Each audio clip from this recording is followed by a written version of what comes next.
Leonard Nimoy has died. The star of Star Trek died today at his home in Los Angeles at the age of 83. Eli Glasner is here with more on this. And what do we know about what happened? I mean, this is amazing and very sad for so many fans. Something so much larger than sci-fi, an icon for over half a century. What we know, his wife telling the New York Times, confirming his death, saying the cause was end-stage chronic obstructive pulmonary disease. A couple days ago, he did go into the hospital complaining of chest pains. That led to an outcry. You know, his castmates, William Shatner, George Takei, many more, wishing him the best. They've also heard, Associated Press has heard from his son confirming the death. So this person who has graced our screens, big screens and small screens, will ever be known as Mr. Spock from the Starship Enterprise. The Vulcan with those elven ears is gone at the age of 83, and there's a beautiful irony to losing Leonard Nimoy in that he played the alien. He played this almost robotic character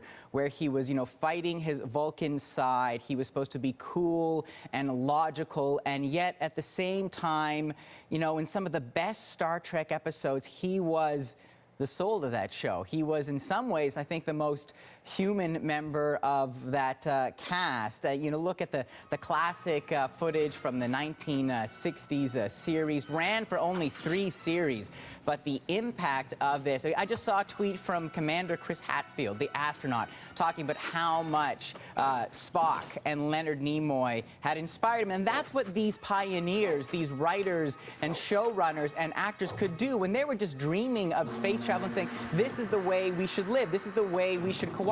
This is how Vulcans and humans and whatever other creatures showed up on that show should get along. Now, Nimoy had more than just Star Trek. He was in Mission Impossible. He was in Invasion of the Body Snatchers. He hosted a series called In Search Of. He directed 3 Men and a Baby. Remember that movie? He directed that. Many others. He did photography. He did poetry. He has books of him performing ridiculous songs about Bilbo Baggins and more. But think about being known at the end of the day for that.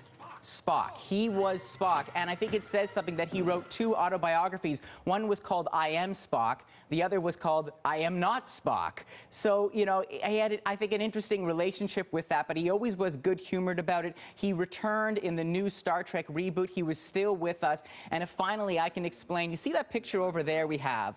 So he's showing the live long and prosper signal, right? Let me tell you where that came from. He's Jewish. And he said that actually came from when he was in the synagogue and watching men say all these beautiful prayers. And in Hebrew, the letter shin is the beginning of a number of very important, powerful spiritual words. And so he was on the show, and it was the first scene where he had to meet other Vulcans. He said, we need our own kind of special greeting. We need something that, you know, brings us together. So he came up with that. That is a symbol of the letter shin. And so the thing that he said is that the day he did that, the next day, after people saw the show, everyone was doing it to him. And what people don't realize, when they're doing that, it's a blessing. You're blessing each other. And so live long and prosper. He certainly did that. Oh my gosh, I just learned so much, Eli. There you go. Thank you so much. My pleasure. Eli Glasner.